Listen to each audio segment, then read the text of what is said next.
and welcome to PlayStation Grenade. We are already 7 seasons deep into Fortnite Battle Royale, and each week it's possible to tweak our gameplay with a few handy tips and tricks.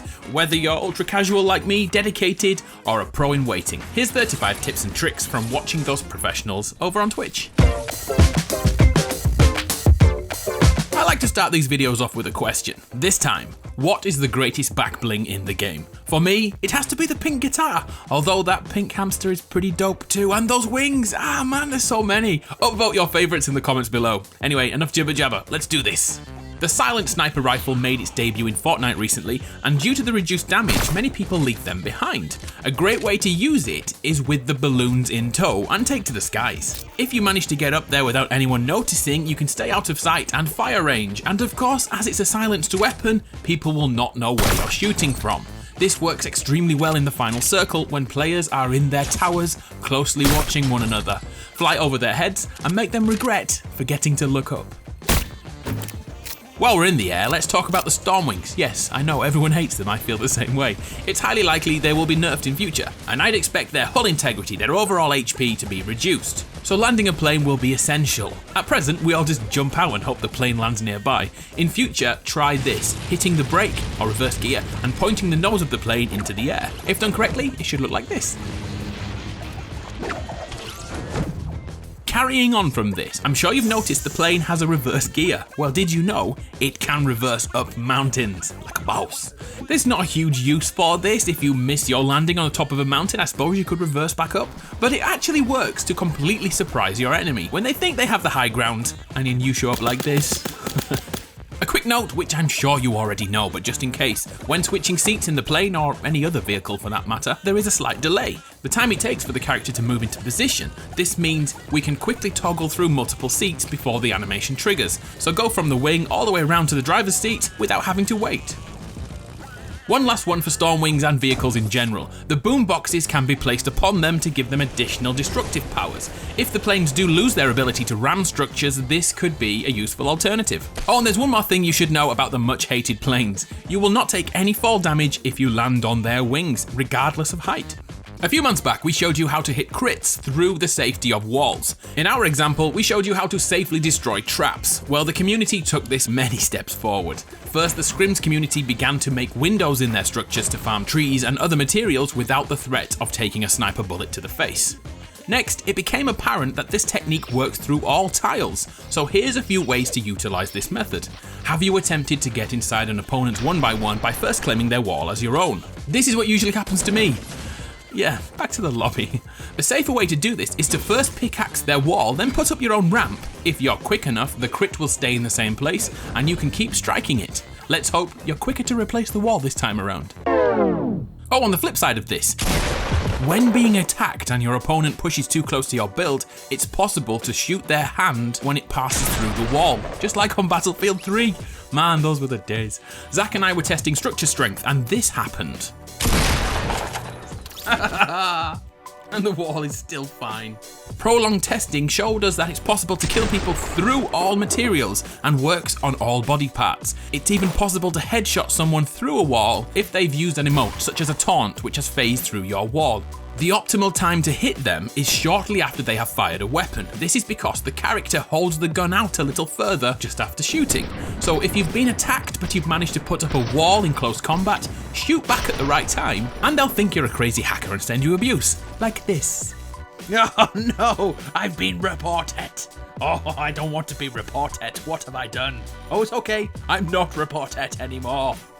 So at this point, we try to test if all the old, dirty, stinking cheating methods to shoot through structures worked again, and to a degree they do.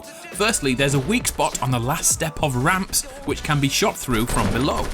Keep in mind though, it can work both ways, so be careful. There's also a safe peak angle yet again on the pyramids. Positioning is far more difficult this time around, which should stop this from becoming an issue, but look, the head hitbox is fully protected. Food for thought. And the best of all, fire doors. If you weren't aware, doors and wall tiles appear to take time to open. In fact, there's only one frame of difference between open and closed. If you know someone is behind that door, open it and shoot instantaneously. The shot will go through the door and take off their face. Same thing with other structures in the game, like houses. The same second the door is activated, it's already open, so shoot through it. At this point, I just wanted to say a quick thank you to those who use my code Adamaru in the shop. It really makes a huge difference to what I can actually produce, so I salute you. Thank you all very, very much. I appreciate it. Anyway, back to it. Okay, let's move on to engagements in and around builds. Have you noticed there are two types of defenders in this world? Those that spam builds to keep you out, and those who counter-shoot.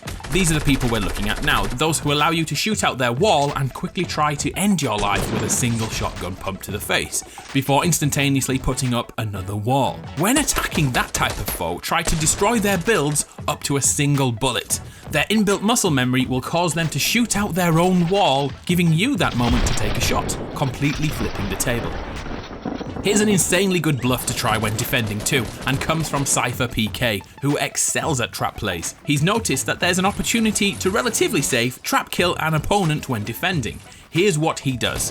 He begins by spamming defensive walls, but the moment there's a lull in the fight, for example when the opposition reloads, Sypher builds a ramp inside his structure but quickly abandons it, editing it out of the way. This step is important as it causes a reaction in your opponent. They mirror your actions, they build a ramp to take the high ground. In that same moment, Sypher has already edited out of his building and has coned his foe, killing him with traps. High level shizzle, but it's too good not to cover. I salute you, sir. As we all know, there's 101 different ways to get inside an opponent's build. Remember the method to hit out the opponent's wall through your own ramp? Well, using that theory, we can also do this. In this scenario, the opposition is turtling and we are trying to get in from above. They presume, rightly, that you'll be taking out the pyramid first, but in fact, here's what we do. We stand on the edge of the structure and we can start hitting the roof tile instead of the pyramid, taking it out and replacing it without them even realizing. Then, when we are able to take out the pyramid, we'll have edit control of both tiles, usually allowing us to catch them with their blueprints out, completely surprised by your ability to take the roof tile without them knowing. I'm absolutely terrible at that, by the way, so you could go old school like me and pickaxe the top of their structure. You will slowly drop down into their builds. They can't stop this, gravity is on our side. If it's done at the right angle, it's damn funny, and as long as they don't have traps, it's an easy kill. Let's quickly move away from build-based tricks and do some sort of general housekeeping. Always be aware that when using a rift, you can pick up another item during the animation period. Another great recent inclusion is the ability to switch weapons during the animation. No longer will you be forced to land and switch weapon before you can get in the fight. Do this pre-flight and get back in the action. If you're a controller player who prefers medium to long range encounters, watch a streamer named Upshall. He has perfected the ability to abuse aim assist. Aim as you would naturally, but before each bullet, tap aim a millisecond before. You'll hit shots you didn't think were possible, and you'll look like you know how to Fortnite in 2019. Let's keep going with a few more general things. When running through the world, we all occasionally harvest on the go. Minimize the slowdown when doing this. By switching to your weapon, straight after your pickaxe hits, you'll cancel the slowdown animation and keep your momentum up. In places like tilted towers or paradise palms, take advantage of doorways. Build a ramp to cover the door. When a foe opens the door, edit the ramp and take a free hit at them. Really useful in early game and saves on mats. Speaking of early game, have you ever dropped and seen every place you originally wanted to go taken?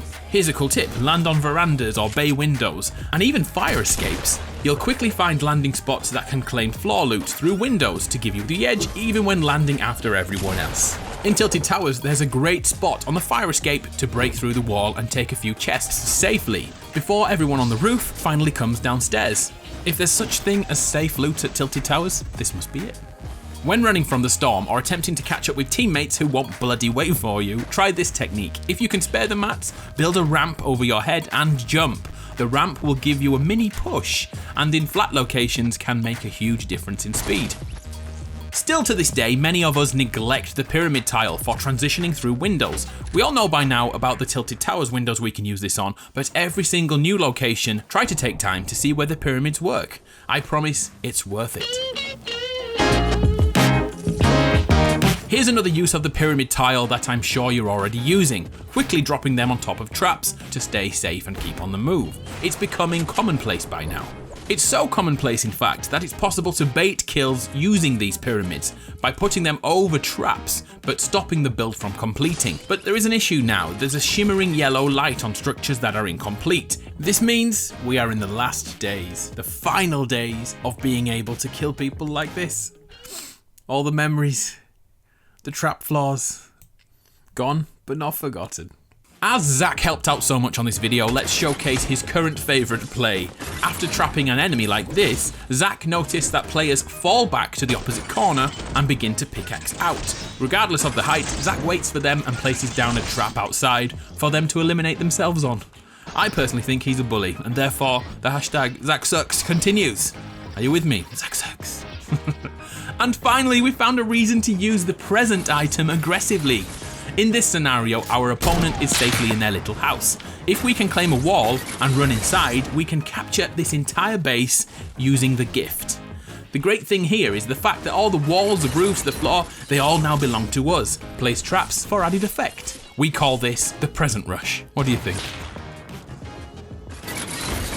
So there we have it, 35 quick tips to think about when venturing into Fortnite. Whether you're a legend, an average player, or a dirty casual like me, hopefully there's something for everyone. Thanks for watching, and a very special thank you to those who use my code Adamaru in the shop. You make a huge difference to me, and I really do appreciate it. I humbly thank you. Anyway, it's been a pleasure. My name is Adam from PlayStation Grenade, and I'll see you next time.